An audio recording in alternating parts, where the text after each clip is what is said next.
Snow lay over the valley like spilled milk, unmarked, unbothered, shining hard and bright under a pale sun. From a distance, the world looked empty. A frozen river cutting a silver scar through white, dark ribs of pine clinging to the slopes, mountains stacking blue against the horizon. Thin air carried every sound a long way, which made the first distant boom feel even bigger, like the sky itself had cracked. Hour 3 of the ambush. The subtitle might have read at the bottom of the frame. Down on the valley floor, the illusion of peace was gone. Burning vehicles coughed black smoke into the clear daylight, smearing the sky. An armored truck lay on its side, wheels still spinning slow, glass spiderwebbed. Another had its back ramp blown open, orange fire licking out the hatch. The mechanized company that had rolled into the valley that morning was now scattered along the frozen riverbank, broken into pockets of men and women pressed into the snow, trying to become smaller than bullets. Mortar rounds walked in along the river like an invisible parade. First one fell short, throwing up a geyser of snow and ice shards. Then the next landed closer, hurling a body against the side of a vehicle with a limp finality that silenced his shouting midword. Shrapnel had carved craters into the embankment where soldiers now clawed with gloved hands, trying to dig deeper, trying to make the earth thicker than steel. Fire mission. This is Warhorse Actual, troops in contact, grid. The company commander's voice burst through the radio net, too loud, too fast. Static chewed over his words. Feedback yelped in someone's headset. Say again, Warhorse. You're unreadable. Interference on. Higher headquarters cut in. Chopped off again. Another hiss of static. Another mortar impact. Machine guns churn from the ridgeline above. Bright muzzle flashes blinking like evil eyes along the snow-sheltered rocks. Their fire swept the valley floor in long, patient bursts, stitching across the embankment and the vehicles and anything that moved between. A sergeant in a torn winter parka crawled through the blood-streaked snow, one leg dragging useless behind. 2 privates hauled him by his harness, faces clenched, boots scrabbling as rounds flayed the snow inches above their backs. Medic! Medic! Someone screamed, voice cracking. The medic was already moving, low and fast, kit banging against his side, counting breaths between bursts, calculating the odds and deciding they weren't good but going anyway. Their world narrowed to the proximity of dirt and steel and the angle of the ridge above. No one moved upright for more than a heartbeat. Those who tried were reminded by sharp, snapping impacts that the enemy had the high ground, the angles, the ranges all worked out long before the convoy ever rolled in. Camera-like cuts could have told the rest. One shot. Helmet cameras shaking wildly as their wearers crawled. Curses clipped, breath loud in the mic, the tinny edge of panic. Another shot. A clean overhead map view, like a tablet display, showing icons representing the company boxed in by red arcs of enemy fire. The valley drawn as a U-shaped bowl with high rim positions all around. The arrows of escape routes were overlaid in gray, then crossed out one by red XS as they were raked by fire. This is Warhorse Actual. We're in a kill box. Repeat, kill box. Request immediate. Damn it, you're not hearing me. The commander's voice frayed.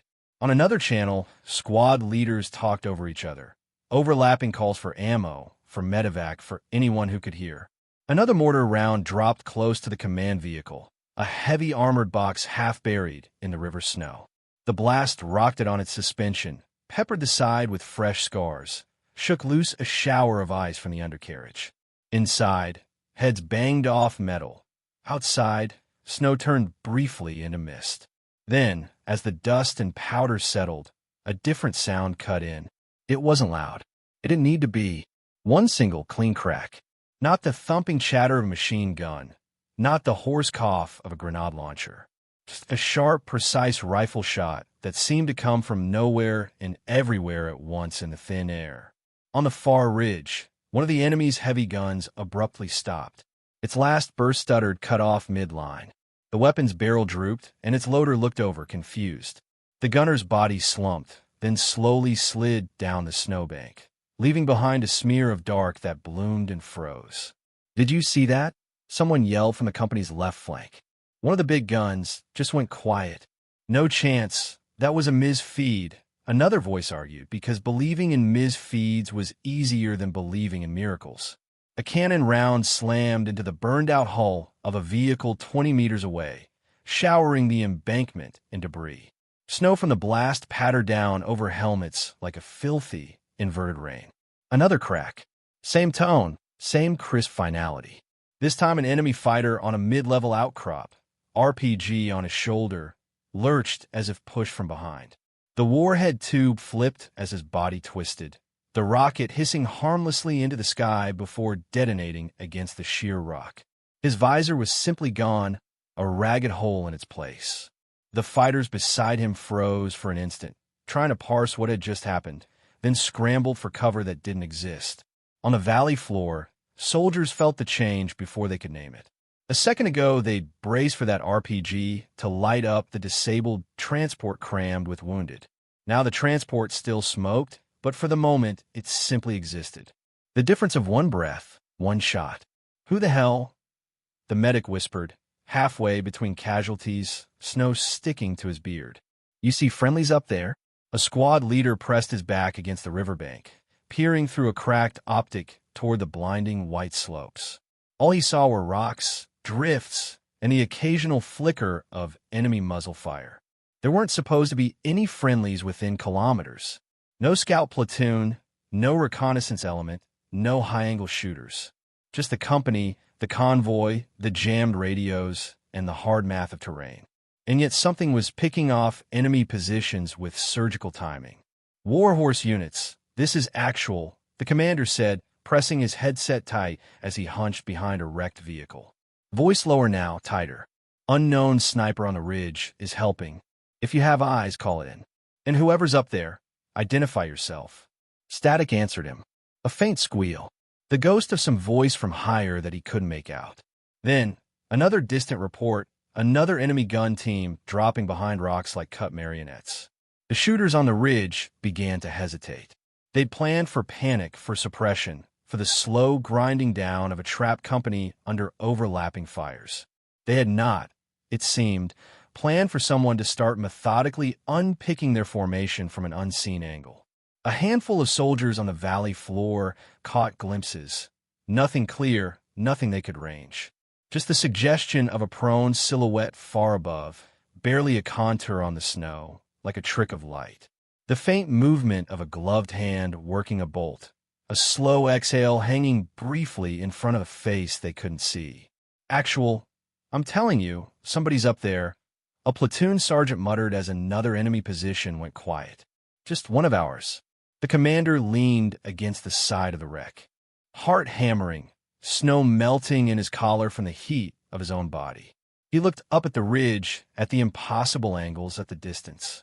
Whoever's up there, he said into the net, voice steadying now. Keep doing what you're doing. On the opposite slope, an enemy spotter finally caught the pattern. He tracked the sudden silences in their own guns, the angles of impact on fallen comrades, the brief smears of dust when a round hit rock near miss.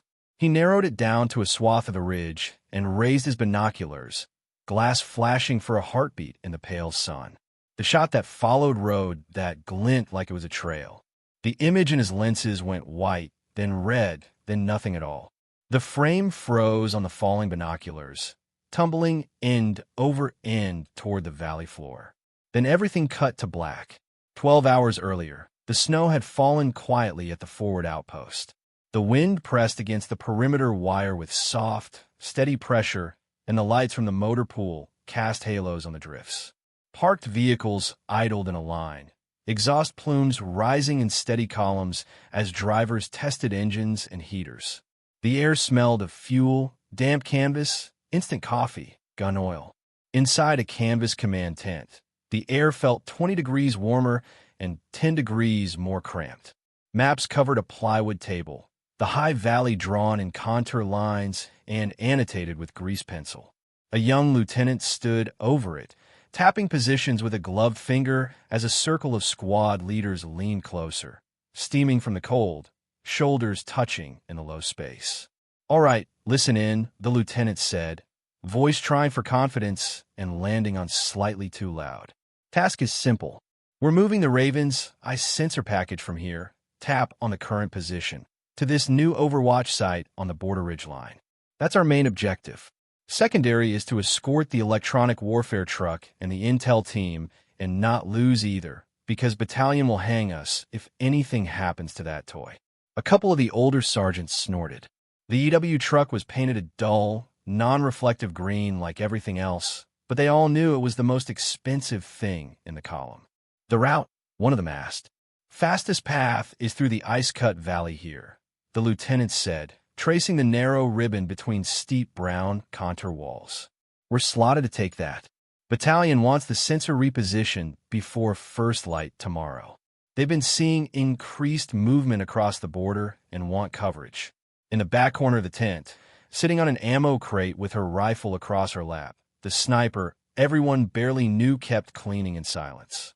Her hands worked with automatic precision. Bolt out, wipe, inspect the lugs, reapply thin sheen of oil back in. She listened without looking up. Her call sign was stenciled on the side of her rifle case in black shade. She'd arrived 3 days earlier with a small duffel, a sniper rifle case, and a thin paper trail of orders that might as well have read, attached to Warhorse Company. Use as needed. Seems like overkill bringing her, a staff sergeant murmured to another, jerking a thumb toward the back where Shade's Saturday daytime convoy marked vehicles, clear weather. This valley isn't some mountain raid. Higher insisted, the lieutenant replied, catching the remark. Apparently, we get the honor of hosting their pet shooter. In the back, Shade's hands paused for a heartbeat at the words, then continued. She looked up just long enough to let her eyes drift over the maps. The battalion intelligence officer, a captain with tired eyes and dark circles, pointed at a stack of satellite printouts. Look, he said, we've had reports of probing along these side valleys. Nothing confirmed, mostly harassing fire at patrols, but their pattern is changing. They're not just ambushing random squads. They're bumping units with jammers, watching drones, seeing what we send and how fast. An EW truck and sensor package rolling through that valley? That's a tempting hit. So we go anyway, the commander said from beside the table, arms folded, because we don't get to pick a different valley. Exactly, the intel officer said. Which is why you get, he glanced toward Shade. Finally, she spoke, voice quiet enough that some of the people nearest the maps had to lean in to catch it. Sir, the commander looked at her. Go ahead, Shade.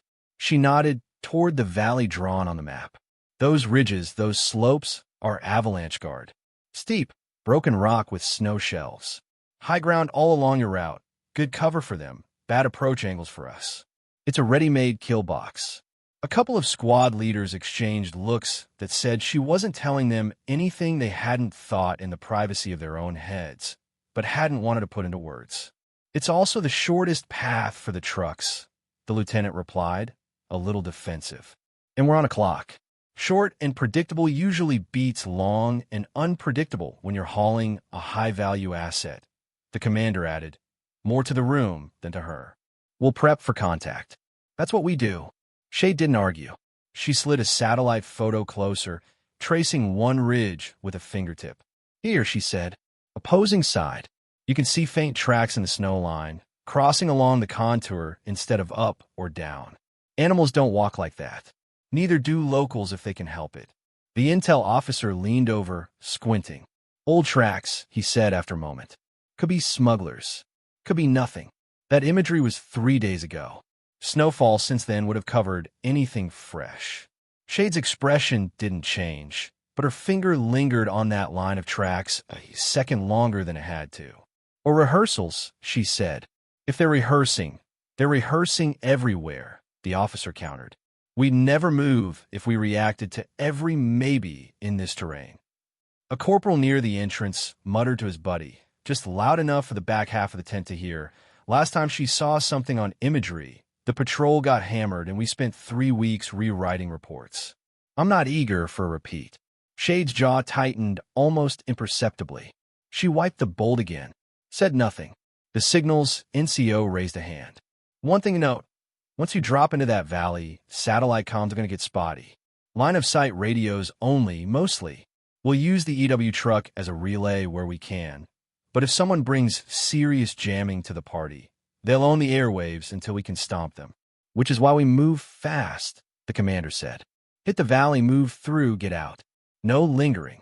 Shade spoke again, more quietly. Sir, I'd recommend I move on the high ground, parallel to the convoy. If there's going to be an ambush, it'll be set high. I can get eyes and possibly disrupt before they pin us. The commander's instinctive reaction was visible. The flicker of wanting that capability, warring with the weight of doctrine and his own last scolding from brigade about freelance snipers. He exhaled. Negative. You stay with the convoy until we get contact. I'm not spreading us any thinner than we already are. If we need you to move up, I'll send you. Shade didn't argue. She just nodded once. The commander caught that, and something in his expression softened, but he didn't change the order. 10 minutes later, outside in the hard daylight, the vehicles lined up, tires half sunk into packed snow. Soldiers clambered onto benches, slammed doors, checked weapons. The EW truck sat in the middle of the column, a boxy beast with extra antennas bristling like quills. Shade moved along the line, not as part of any check, but out of habit. She checked wind with a small ribbon tied to her rifle, watched the way the snow dust eddied along the ridges. She thumbed the turrets on her optic, adjusting for the colder-than-forecast air as her breath smoked in front of her face. The medic from 2nd Platoon stopped by her Humvee, grinning as he slapped his gloves together. You ever smile? He asked. Might make the snow melt faster. We could use the help. She glanced at him, the corner of her mouth maybe twitching. Smiling fogs the glass, she said, tapping the scope. Sounds like a sniper proverb, he said. I'll put on a mug. She shifted her gaze past him, up to the distant cliffs. The morning light caught something, a brief flash of reflection high on a ridge, there and gone. She narrowed her eyes, trying to locate the source, but a revving engine and shouted order pulled the column forward, her vehicle lurching as it fell into line. By the time they rounded the first bend into the valley, the glint was gone. The day had flattened by the time they were deep into the valley, the sun climbing higher, but offering no warmth. The light bounced off the snow and rock in a way that left edges blurred, distances uncertain. Shades of white and gray merged into one continuous, hostile brightness. The convoys snaked along the frozen river, wheels crunching on ice, engines echoing off the valley walls. Shade sat near the rear, watching the ridges through her scope when she could, the ghost of that earlier flash still scratching at the back of her mind. Over the net, the chatter started thin and then got messy. Warhorse 2-1, check-in. 2-1, loud and clear. EW, how's our picture? Increased noise floor, actual. Could be weather. Could be someone leaning on the spectrum. Define someone. Don't know yet. Seeing some spikes. Could be them. Could be us bouncing off the walls. Static crackled over the reply, like someone dragging aluminum foil across a mic. Shade caught a smell that didn't belong in clean mountain air. A faint metallic tang, a hint of burned propellant not from their engines. She shifted in her seat, looked out through the narrow, armored window. On one rock face to the right, snow had been disturbed in a pattern, a smooth patch where the wind should have left ripples, fresh scrape marks on stone. She keyed her handset. Actual, this is Shade. Fresh disturbance on the right-hand slope. Smells like cordite. Recommend we slow and scan. The lieutenant's voice came back, the one from the briefing. Shade, this valley's been used as a range before. You're probably smelling old impacts. We're already behind schedule. There's no soot on the rock, she said. That means... Copy your concern. He cut in, already talking to someone else on another channel. Maintain march speed. The word copy was doing more work than it deserved. She took a breath, let it go. Her fingers traced the stock of her rifle. Half of her mind cataloged details. Angle of the sun, depth of the snow, likely positions along the left ridge. The other half did math. How long from recognizing an ambush to getting out of one, with this many vehicles, with this amount of space to maneuver? Not long enough, the math said. The trap sprang with a sound like the earth itself coughing. The lead-armored vehicle hit the buried mine and went upward, not just forward. One heartbeat, it was rolling on 6 wheels. The next, it was a blooming ball of orange fire and black smoke, ripped apart, hurling chunks of tire and armor into the air. The blast slapped the side of the second vehicle, knocking men off their feet, cracking windows. "Contact front!" someone screamed, though the contact was everywhere. Muzzle flashes erupted along both sides of the valley, hidden until the moment they weren't. Machine guns spat lines of tracers that stitched across the snow. Automatic grenade launchers thumped, their rounds arcing, dropping into the column with heavy, concussive blasts that turned the crisp snowpack into churned slush and bodies into broken shapes. Shade's vehicle lurched to a stop as the driver slammed on the brakes. The EW truck ahead of them shuddered as an explosion went off just to its right, showering it with rock. Antennas snapped. One dish bent over at an ugly angle. "EW is hit. We just lost our uplink," the tech inside yelled on the net, voice high. "We're deaf out of the valley." The radios went from messy to almost useless in an instant. Words cut in and out, chopped by jagged bursts of static. Someone was laughing on one frequency, some kind of enemy jammer throwing garbage into their ears. Mortars started bracketing the column, just like in the map graphics from the cold open. One round fell behind them, buckling the ice and flipping a smaller vehicle onto its side. Another fell in front, carving a crater that swallowed a man whole before throwing him back out with his arms limp. Shade rolled out of her Humvee as soon as it stopped, landing hard in the snow, her rifle held tight to her chest to keep snow out of the action. She slid to the side of a half-buried rock, scope already coming up, eyes searching the ridgeline. She saw it immediately. This wasn't some band of ragged insurgents sniping from random rocks. The enemy up there moved with coordination. Teams in 2s and 3s, machine gunners with assistants feeding belts, designated marksmen set slightly back from the line. Fire bags overlapped perfectly. When one gun paused to reload, another picked up, keeping a constant curtain of fire across any possible approach. Behind them, slightly lower on the slope, she glimpsed the curve of mortar tubes and the hunched shapes of men dropping rounds. Further still, tucked into a notch in the ridge, she saw the profile of a boxy vehicle half-covered in camo net. Dish antennas, shapes that didn't match any civilian truck she knew. Jamming, she thought. Command, maybe. All the things they needed to break. Actual, it's a professional unit, she said into her radio, watching a squad leader on the ground go down. Coordinated lanes, pre-registered mortars. This was built for us. Static chewed her words. She heard only her own breathing. The commander crawled past a wrecked vehicle, helmet askew, face streaked with soot. He grabbed a fallen radio handset, tried higher command again, got nothing but garbled syllables. Mortars dropped closer, each blast pounding his chest like fists. When a round landed near a squad huddling by the riverbank, 3 people went down, 2 screaming, 1 suddenly, terribly quiet. The medic sprinted from cover, diving to reach them, cursing with every step. "We're in a U-shaped kill box," the commander said, more to himself than anyone else. He could see it now. High ground on 3 sides, the narrow path behind blocked by the burning lead vehicle, every piece of cover already under observation. The valley was a throat, and they were lodged in it. Shade slid in beside him, snow crunching under her boots. For just a moment, their eyes met through goggles and grime. "Sir," she said, "you see that truck on the far ridge? That's your jammer in their nerve center. Mortars are firing off pre-registered plots. They've been rehearsing this." He followed her pointing finger, squinting through the blast haze. He saw enough to understand. "Then tell me how we get out," he said, voice harsh. She didn't waste his time with maybe. "I need elevation," she said. "You let me climb, I can start cutting out their eyes. Snipers, radios, mortars, machine guns. I can't do it from down here." He looked up at the ridges.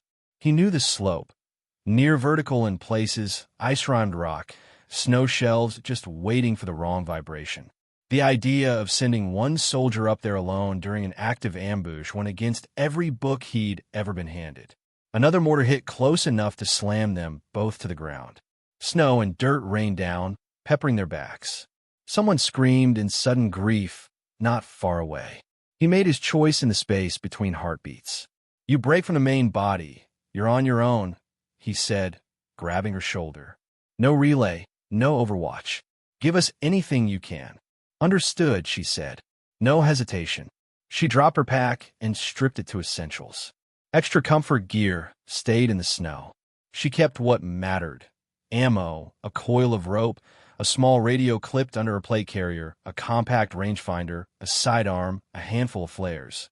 She cinched it all down tight so nothing would snag. Then she turned and sprinted toward the nearest ice-crusted slope while machine guns chewed at the snow around her. Tracers reached for her like angry insects. She hit the base of the ridge and started to climb, hands and feet digging into frozen cracks, her body becoming another small, dark shape against the white. From the valley, she looked impossibly exposed. From where she clung to the rock, it felt the same. The ridge didn't care. It loomed above her, a wall of stone and old snow that had broken better climbers than her. She climbed anyway. The first 10 meters were brutally simple. Hands in, feet up, kick for purchase, ignore the rifle banging against her side, focus on the next hold. Behind her, the valley roared, guns, explosions, shouts. But up here, each sound felt distant, as if someone had put a wall of glass between her and the chaos. Every few steps, a round snap passed, close enough that she could feel the air twitch.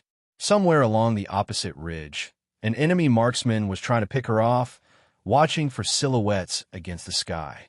She used the terrain the way she used data, always looking for an edge. She moved behind rock outcrops, crawled under overhangs, taking slower, less direct routes to keep her profile broken. At one point, a fragment from a near miss struck her optic with a sound like someone tapping a glass. She flinched, then looked through the scope and saw a jagged crack running across the lens. The world beyond was smeared at the edges now, the crisp definition of earlier gone. She hissed something under her breath, not quite a curse, more a sigh of frustration. Carefully, she removed the damaged optic, slid it into a pouch, and pulled a smaller backup scope from her pack. Lower power, narrower field of view, less light intake. Her effective range just shrank by several hundred meters. Below, a mortar round landed among a cluster of soldiers, trying to low-crawl from one piece of cover to another. She caught the flash in the corner of her eye, saw bodies thrown like rag dolls, heard the delayed thump roll up the cliff face. The weather shifted the way mountain weather does, without warning and without concern. A tight band of cloud slid over the ridge, and suddenly fine snow was whipping sideways, turning the air into a white curtain. Visibility dropped. Rocks slicked over with a frosting of ice. Every handhold became suspect. She nearly went with one. Halfway up a particularly steep chute, a block of ice beneath her boot shifted. It broke away with a grinding sound, taking her right foot and half her stability with it. For a moment her entire weight hung from her fingertips, gloves squeaking against the cold stone. Snow and ice shards roared past her boots, pouring back down toward the valley like some miniature avalanche. Her heart thumped against her ribs loud enough she thought the marksman might hear it. She dug her fingers in deeper, boots stabbing for new purchase, muscles burning. For a second, her toes found only air. She gritted her teeth, reached a little higher, and finally found another ledge. Exhaled slowly through her nose, then moved again. On the valley floor, things were getting worse. From her vantage points in between rock faces, she could see them in glimpses. A squad pinned behind a burning vehicle, unable to move because every time someone shifted, a machine gun stitched the snow around them. The medic crouched over a wounded sergeant, gauze blooming dark in his hands. Men and women firing blindly toward muzzle flashes, their return fire more about making themselves feel less helpless than about effect. She reached an intermediate ridge, a narrow spine of rock jutting out from the main wall. From there, she could see the enemy more clearly for the first time. They were good. They'd set up in a staggered pattern along the slope, using natural folds and boulders for cover. Their light machine guns anchored the line, covering overlapping sectors so that any route across the valley floor would be cut at least twice. Behind them, on a sheltered shelf, she saw the mortar team, working with smooth efficiency. Drop, fire, adjust, drop, fire. No wasted movement. Off to one side, half hidden under net and snow, the truck she'd glimpsed earlier stood with its dish antennas pointed down the valley, humming on someone's frequency. Nearby, a small cluster of structures huddled against the rock. Maybe a maintenance shed, maybe something local they'd repurposed. Through the cracked backup scope, she spotted movement between those structures. Figures smaller than the fighters, bundled in civilian coats, hands over their heads. Locals, or forced labor. Either way, they were right next to the jammer and whatever passed for the enemy's command node. Any shot that went into the truck from this angle risked hitting them.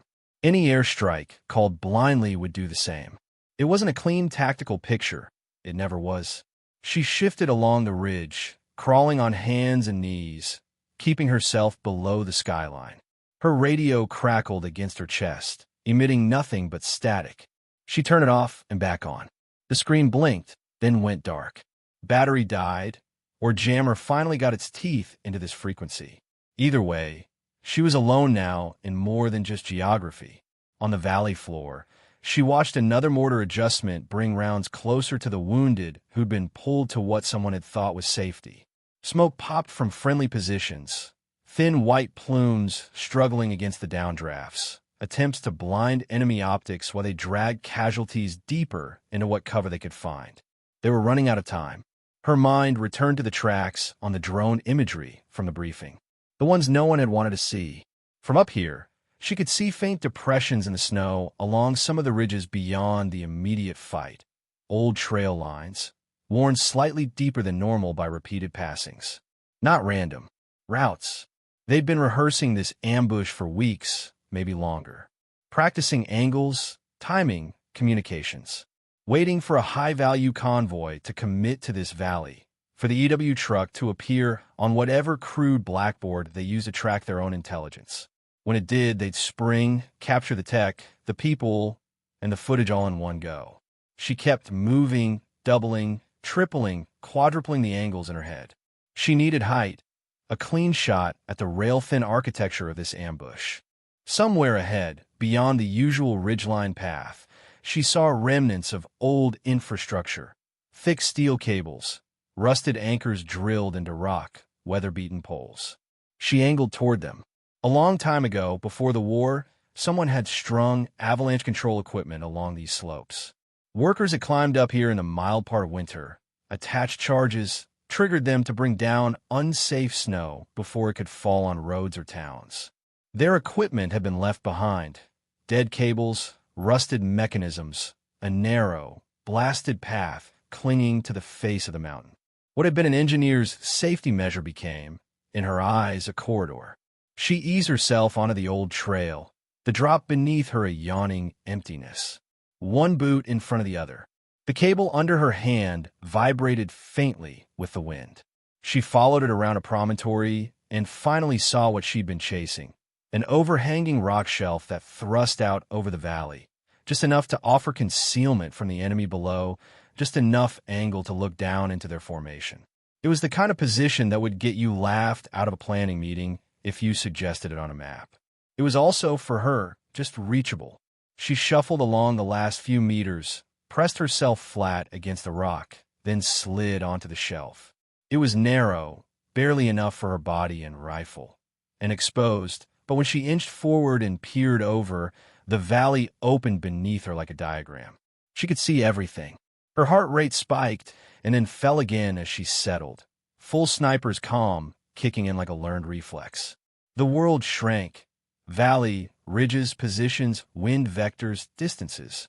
And in the center of it all, the company, still pinned, still alive, for now. She wrapped her sling around the old avalanche cable, using it as an anchor to keep from sliding off if she jerked or if the rock beneath her decided it was done with her weight. She dug the bipod into a firm patch of snow, but stuck snug against her shoulder despite the layers of cold weather gear. Her cheek found its place on the comb of the stock like it had 1,000 times before. One breath in, one breath out. She built a ladder in her head, a sequence of targets that, taken in the right order, might unpick the ambush enough for people she would never really know to live. First, the eyes that could see her. She scanned a ridgeline opposite and found the enemy Overwatch sniper. He was well-placed, slightly above his own lines, scanning for movement, rifle barrel peeking out from behind a rock. His optics swept past her position once, twice, not quite catching the narrow lip of rock where she lay. She squeezed the trigger on the exhale.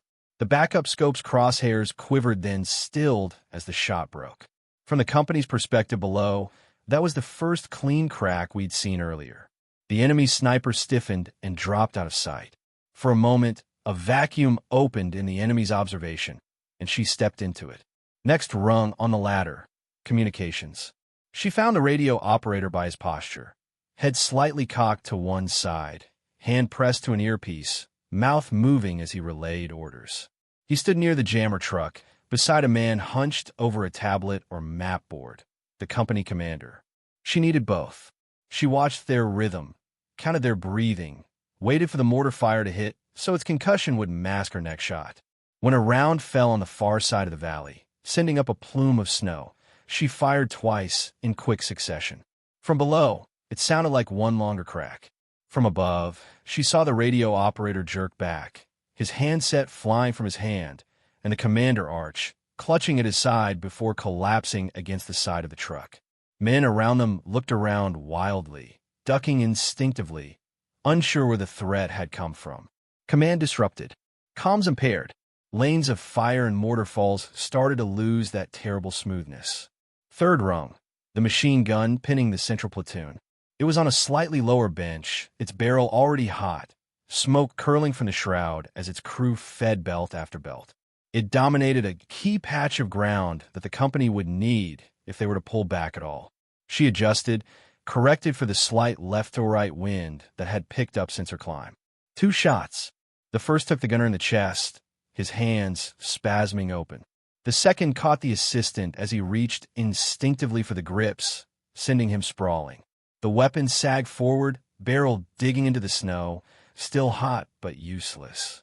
On the valley floor, a battered squad suddenly found their world quieter by one screaming gun. The sergeant there felt the gap and didn't waste it. "Move now," he shouted, shoving his people toward better cover, dragging the wounded with them. She worked down the ladder, the rhythm of it pulling her along. An RPG team prepping behind a rock, tube loaded and angled toward a disabled vehicle full of wounded. One shot through the gunner's neck, another through the assistant's shoulder, the rocket falling harmlessly into the snow. A forward observer kneeling near the mortars, hand in the air as he gestured corrections. One shot, and the hand fell, the mortar crew looking around for guidance that didn't come. The enemy adapted fast. They were no amateurs. It took them only a few bodies to realize that something had changed in their favor's balance, that a new threat had appeared, high and unseen. One team dragged a small quadcopter from its storage case near the jammer truck. They launched it into the whitening sky with fumbling, gloved hands, cursing at the wind. The drone lifted, steadied, then buzzed along the ridge, its camera eye panning. From her perilous shelf, Shade heard it before she saw it. A high, insect-like whine cutting across the deeper sounds of the fight. She pressed herself flatter, heart thudding now not with fear for herself, but with the knowledge of what would happen if they got solid footage of her position. The drone's camera passed by once, scanning just below her level. She held her breath, willing herself to be part of the rock. It looped back, this time climbing. The camera tilted down, searching under overhangs. It crested near her ledge, and for one fatal second, the drone had her framed. She didn't have that second. She fired instinctively, a shot almost from the hip in sniper terms. The round clipped the drone's side, shearing off one of its rotors. It whined in sudden, panicked circles, then dropped, spinning end over end until it slammed into the slope far below and tumbled out of sight. The enemy commander, wounded but not yet out of the fight, saw the drone fall. His reaction was immediate and focused. He rallied the squads around him, gesturing upward, shouting orders that drifted faintly to where she lay. A portion of their force broke from their firing positions and began climbing, scrambling up the slopes toward probable sniper hides. Machine guns reoriented, sending speculative bursts into rocky alcoves and ridgeline shelves. They couldn't see her yet, but they were narrowing the search.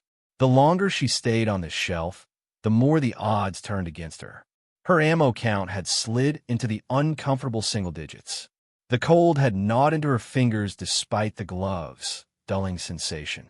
Every time an enemy round struck the rock face nearby, fragments of stone and ice stung her cheeks, dusted her hair, undermined the shelf a little more. She scanned the jammer truck again. Some of the civilians she'd seen earlier were now huddled against the structures, eyes wide, hands over their ears. A group of fighters rushed toward the truck, one of them carrying a toolkit. A technician, moving to reconfigure the system or switch to a backup mode. She could end this fight quickly by putting a round into the truck's central mass.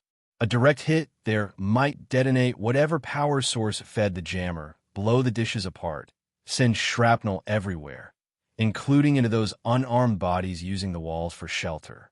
Or she could risk precision she wasn't sure she still had, with numb fingers and a damaged scope, at a distance that stretched the backup optic to its limits. One shot at a human target in the middle of a cluster of others. Miss even slightly, and she'd be the kind of monster that haunted reports and nightmares and broadcasts. The technician reached into the open panel, a cable in his hand. He leaned just enough to the side that for half a breath, a narrow line of space opened between his torso and the civilian huddled nearest. She slipped the crosshairs into that gap. The backup scope blurred at the edges, but the center held. Her finger tightened. The world shrank once more to the steady pressure of the trigger and the barely audible crunch of snow under her boots as she held position. The turning point shot felt light coming off the barrel, almost unreal after the weight of the decision behind it. The technician arched, the cable snapping from his grip as he dropped. The round punched through him and into part of the jammer's exposed antenna assembly. Sparks and smoke spat from the panel. One of the dishes shuddered, then sagged, its servo giving out with a lurch. Around them, civilians flinched, but none dropped, none clutched at suddenly blooming wounds. Her lungs emptied in a slow, shaky exhale she didn't have time to indulge. Down in the valley, radios that had been dead or nearly useless crackled. Voices that had been choked with static came through clearer, if not clean. Warhorse Actual, this is Hammer 6. Say your status. The commander froze, headset pressed to his ear, not quite believing. Hammer 6, this is Warhorse Actual. We are in heavy contact. Kill box situation. Jammer unknown, but fading. Multiple Kia, WIA. Attempting to break contact. Copy, Warhorse. Air is inbound, but you're in a no-drop zone until we have better target data. Can you maneuver? He looked up at the ridges, at the sudden gaps in fire where machine guns had fallen silent. At the mortar team, now down one tube and a leader. At the gray smoke from the jammer truck. He could, maybe, if someone up there kept carving holes in the net. Warhorse Elements, this is Actual, he said on the company net, voice gathering command again. Pop smoke on my mark. Prepare to bound back by squads to secondary position Bravo. We are leaving. On the ledge, shade shifted to the mortar teams. She saw the leader, identified by his louder voice, his sharper gestures. She put him down with one shot, then took a loader as he stood there, frozen in the leader's sudden absence. The remaining crew floundered, rounds in their hands, unsure where to send them. One took cover and stayed there, instinct overriding training. Enemy squads scrambled closer now, some reaching within dozens of meters of her position, their boots sliding on the same treacherous ice she climbed. She could hear their breathing when the wind paused, hear the clink of metal on rock as they hauled themselves up. They fired into shadows, into hollows, into every notch that might hide a shooter. The shelf shook gently as rounds hit the supporting rock.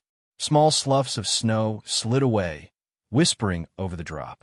A chunk of stone cracked off near her left hand, leaving a raw edge. She scanned above them, calculating the angle from her ledge to a slope of loose snow perched precariously under a rock band. Old avalanche control scars lined it, the faint trace of where charges had been placed long ago. One of her last rounds found that spot. She aimed not at a person, but at a fault line, a wedge in the snowpack. The shot triggered a subtle but sufficient shift. The snow above trembled, fractured, began to slide. It wasn't a roaring, valley-killing avalanche, just a heavy wave of snow and ice chunks that poured down over a key ascent route, sweeping a few enemy climbers off their feet and sending them tumbling back downslope. It broke their momentum, forced them to regroup, bought her precious seconds. Below, the valley turned blurry as smoke grenades bloomed along the company's positions. Plumes of colored and white smoke rolled out, mingling with the exhaust and dust, turning the air into an opaque wall. Behind it, squads began to bound back, one moving while another covered, dragging the wounded on makeshift sleds, loading as many as they could onto the few vehicles that still moved. Their movement was messy, but it was movement, a slow, fighting withdrawal toward a narrow bend in the valley that offered slightly more cover and a break in the enemy's angles. Her ammo counter ticked down. 3 rounds. 2. She picked them carefully. One went into a machine gun that had reoriented toward the withdrawing troops, taking out its new gunner just as he set his sights on a cluster of running figures. Another went into a squad leader, rallying his people for a push to reclaim the mortar position, sending them into momentary confusion as they lost direction yet again.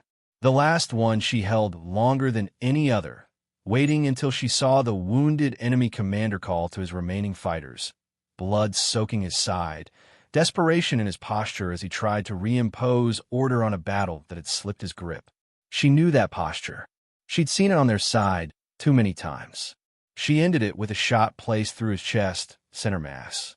He fell backward, arms flung wide, and with him went the last scaffold of cohesion holding the enemy's assault company together. What followed down there was still dangerous, still lethal, but it lacked aim. Squads fired in bursts without a clear sense of objective, some too focused on hunting the ghost on the ridge, others firing randomly into smoke, a few already starting to fall back, instincts telling them the plan had collapsed beyond rescue. It was enough. The company bled its way out of the throat of the valley, dragging its wounded, leaving behind its dead and broken machines, but moving under its own will and the thin, precious cover of disrupted enemy fire. On the shelf, deaf, alone, and out of ammo, Shade lay still for a long moment after that last shot. The cord of the old avalanche cable creaked faintly under her weight.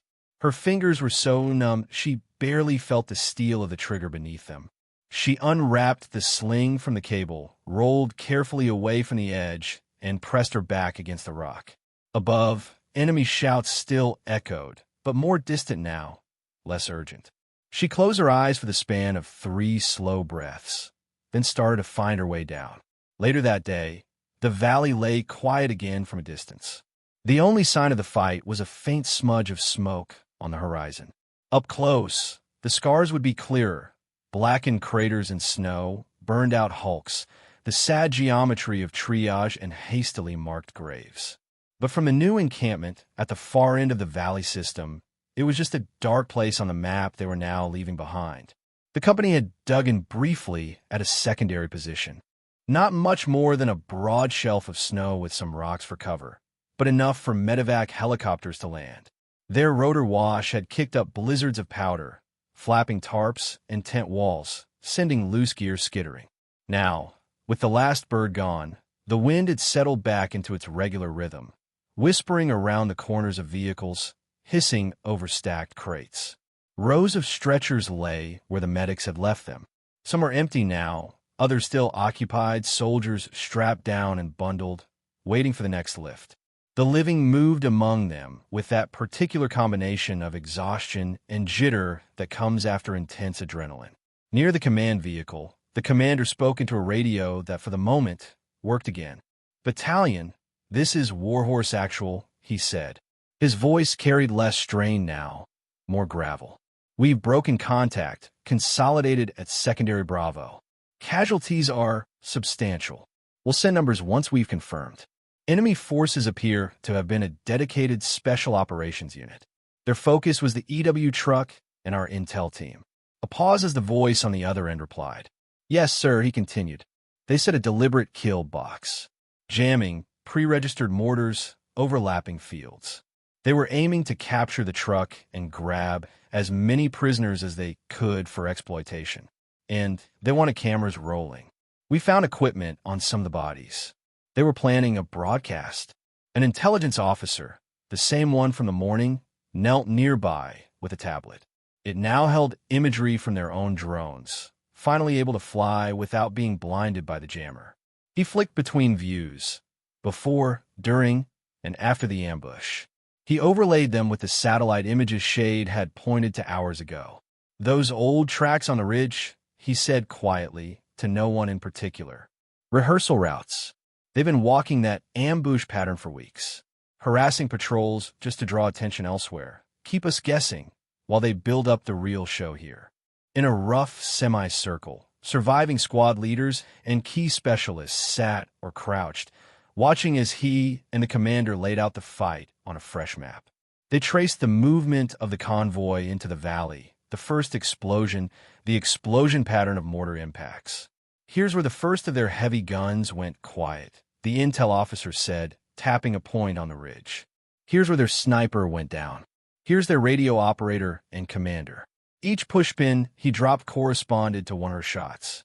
He swapped to another overlay, this one showing the timeline of their own casualty reports and radio impact calls. Line these up, he said. You see this? That's not random. Someone on our side took apart their whole architecture in under half an hour. Sniper, radio, command, machine guns, mortars, even their drone. A hush settled over the group as the pattern became unmistakable. She was on the ridge, a platoon sergeant said softly. All that time? The intel officer asked, blinking. The commander nodded toward the far side of the encampment. Shade sat there on an upturned crate, rifle broken down into its main components on a tarp, hands moving with the same precise rhythm as in the briefing. A small stove burned at her feet, its tiny blue flame licking at a metal cup of water, steam curling up into the cold air. Calls herself Shade, the commander said. She was attached to us this week. Against my better judgment, apparently, she saved our asses. Some of the soldiers glancing her way then were the same ones who'd barely noticed her in the tent that morning. Now their looks were different, curious, calculating, a little wary. A couple looked like they were wondering if she was even real. Ghost on the ridge, someone murmured. Thought that was just panic talking. No ghost, the medic said, coming up behind them, face smudged with dried blood that wasn't his. She bleeds like anyone else. Saw her hands as she came down, torn to pieces. Shade warmed her fingers over the stove briefly, flexing them slowly, then picked up a brush and continued cleaning carbon from a rifle's chamber. Her movements were slower now, the exhaustion making itself known as the imperative of survival receded. She kept her head down, shoulders slightly hunched, the chaos of the day written in small tremors along the line of her back. The commander hesitated only a moment before heading her way. His boots crunched on the snow, then stopped a meter from her crate. Shade, he said. She glanced up, eyes more hollow than their usual flat calm, but still clear. Sir. He took off his helmet, tucking it under one arm. Snowflakes caught in his hair. I read your previous file last night, he said. The one from a mission in the northern sector. Her jaw tightened. That file's not exactly bedtime reading, sir. I read the sanitized version, he acknowledged. The one that says you broke protocol. Engaged targets too close to civilians. Caused distress. The word barely scratched the surface of what those bureaucratic summaries usually meant. What it doesn't say, he continued, but what I've heard in fragments, is that you prevented a massacre. That those civilians were being used as shields, and that if you hadn't taken the shots you did, a whole village would have been erased. She looked back down at her rifle, running the brush one last time. The versions people tell themselves make it easier to look at a mirror, sir. Either way, command needed a scapegoat. Someone who'd stepped outside the neat lines on a slide. So they moved me around, attached me to units instead of keeping me on any roster long enough for anyone to get comfortable, and kept you available for the worst missions, he said. The ones where rules or suggestions and outcomes are ugly no matter what. She didn't answer. She didn't need to. He nodded toward the distant ridges, now partially obscured by low clouds. Back in that valley, they used civilians again. Put them right next to their jammer and their command node. You could have taken the easy shot, walked rounds into the truck, and called it done. You didn't. I didn't trust my hands to be perfect, she said simply. But I also didn't trust them not to be. The line between the two lives in the length of someone else's obituary. He let out a breath, visible in the cold. We recovered some of their gear, he said. Cameras, memory cards. They were set up to record our EW truck burning, our soldiers surrendering. They wanted to stream it, push it out on every channel they can touch. Humiliate us, scare locals, recruit, whatever. You killing that jammer and their command stopped that. No footage, no prisoners, no broadcast. That doesn't undo the people we lost, she said. No, he agreed. It doesn't. But it means they didn't get to weaponize those losses any more than they already are. He paused, then added, you also gave us something they didn't plan on. The chance for the people who did make it out to go home someday. The medic walked over then, holding a dented metal mug. Thought you might want this before we pack up, he said, offering it out. She accepted the mug, the heat seeping into her raw fingers in a way that almost hurt. Thanks, she murmured. Could put that on a mug, too, the medic said, trying for a joke and managing a tired half-smile. Thanks for saving us all. Coffee's on us.